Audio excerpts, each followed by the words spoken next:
ओम श्री गणेशाय नमः। जय मा लक्ष्मी।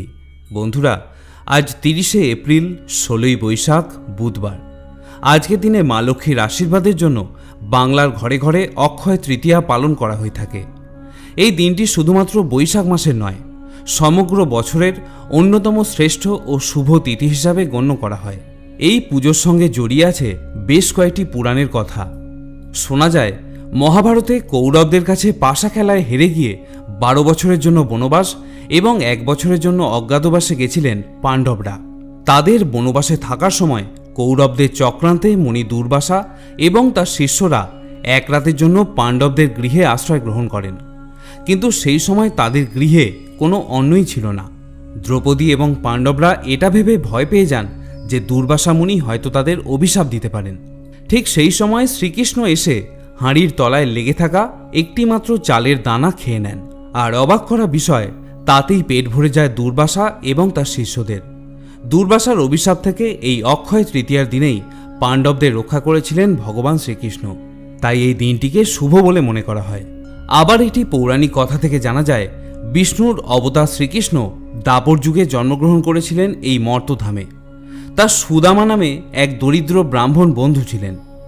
সুদামা একদিন ভুল করে কৃষ্ণের সব খাবার খেয়ে ফেলেন। এরপর তিনি শ্রীকৃষ্ণকে খাবার দিতে এক মুঠো চাল নিয়ে তার বাড়িতে যান। তাকে খাওয়ানোর জন্য বন্ধু সুদামার এই আচরণ ভগবান শ্রীকৃষ্ণকে মুগ্ধ করেছিল। এরপর শ্রীকৃষ্ণের আশীর্বাদে সুদামার সমস্ত দারিদ্র ঘুচে যায়। মনে করা হয় যেদিন সেই ঘটনা ঘটেছিল সেই দিনটি ছিল অক্ষয় তৃতীয়ার দিন। এছাড়া অক্ষয় তৃতীয়ার দিন ভগবান বিষ্ণু তার ষষ্ঠ অবতার পরশুরাম রূপে এই ধরাধামে অবতীর্ণ হয়েছিলেন। এই দিনটিকে ভারতবর্ষের অনেক অংশে পরশুরাম জয়ন্তী হিসাবেও পালন করা হয়ে থাকে। আবার এই দিনেই প্রজাপতি গণেশ বেদব্যাসের মুখনিসৃত বাণী থেকে মহাভারত লেখা শুরু করেছিলেন। রাজা ভগীরথ কঠোর তপস্যার দ্বারা মা গঙ্গাকে এই ধরাধামে এনেছিলেন এই পবিত্র অক্ষয় তৃতীয়ার দিনেই। পুরীর জগন্নাথ দেবের যে রথযাত্রা, সেই রথের নির্মাণ কাজও আজ থেকেই শুরু হয়ে যাবে। আর আজকের এই মহাপবিত্র দিনেই সত্যযুগের অবসান হয়ে ত্রেতা যুগের আরম্ভ হয়েছিল। তাই বিভিন্ন কারণে আজকের এই দিনটিকে অত্যন্ত পবিত্র বলে গণ্য করা হয়েছে। বৈদিক বিশ্বাস যে আজকের দিনে কোনো শুভ কার্য সম্পাদন করলে তা অনন্তকাল অক্ষয় হয়ে থাকে।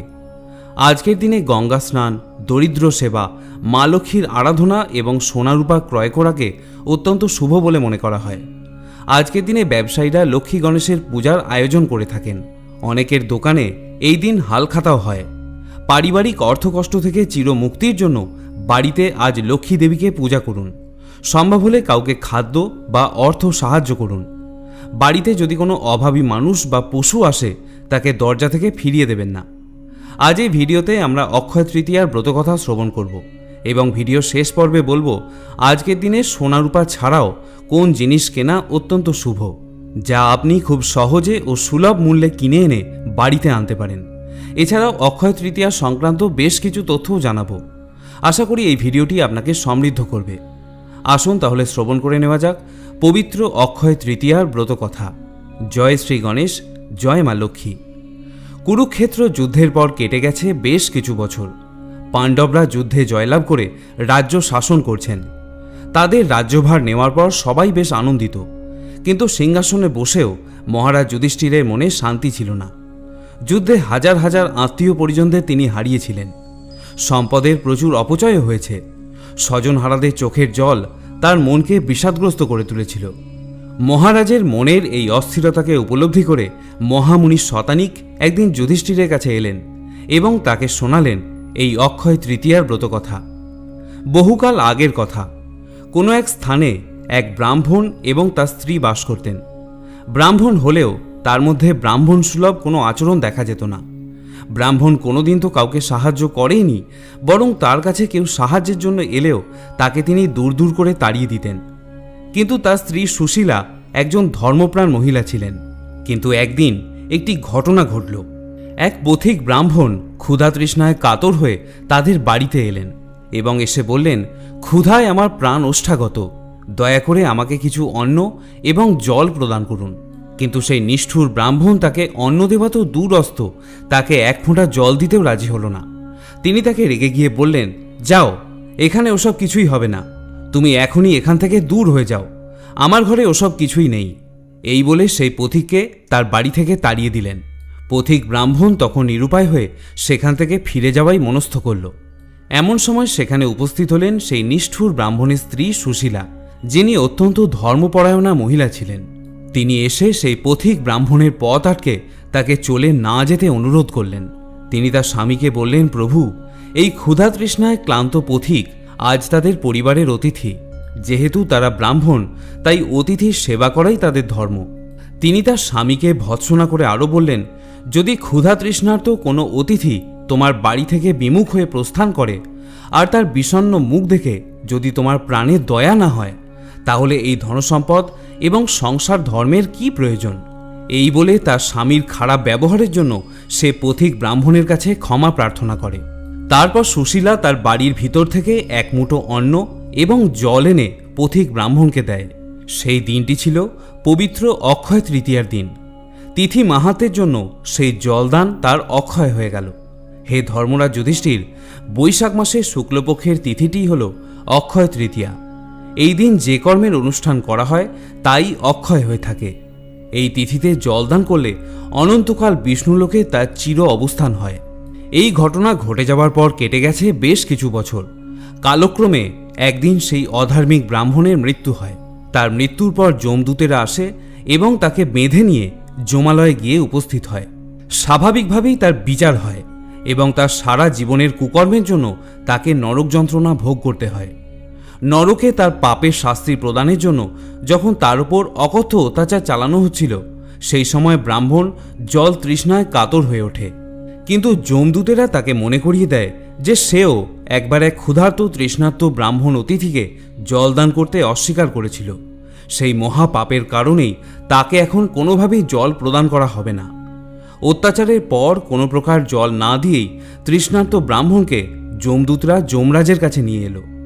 তখন যমরাজ সব দিক বিচার করে ব্রাহ্মণকে নরক থেকে মুক্তি দিতে বললেন। এই প্রসঙ্গে যমরাজ বললেন, তার সৎ ও ধার্মিক স্ত্রী সুশীলা ক্ষুধার্ত তৃষ্ণার্ত সেই ব্রাহ্মণ অতিথিকে বৈশাখ মাসে শুক্লপক্ষের তৃতীয়া তিথিতে অন্ন এবং জল দান করেছিল। এই তিথিতে জল দান করে তার স্ত্রী যে পুণ্য সঞ্চয় করেছিল, সেই পুণ্যের কারণেই এই ব্রাহ্মণকে মুক্তি দেওয়া হলো। এই কথা বলে ধর্মরাজ যম সেই ব্রাহ্মণকে বললেন, হে ব্রাহ্মণ, তুমি গৃহে ফিরে যাও। তোমার পত্নী বৈশাখের অক্ষয় তৃতীয়াতে জলদান করেছিল বলেই তোমার আজ নরকবাস হলো না।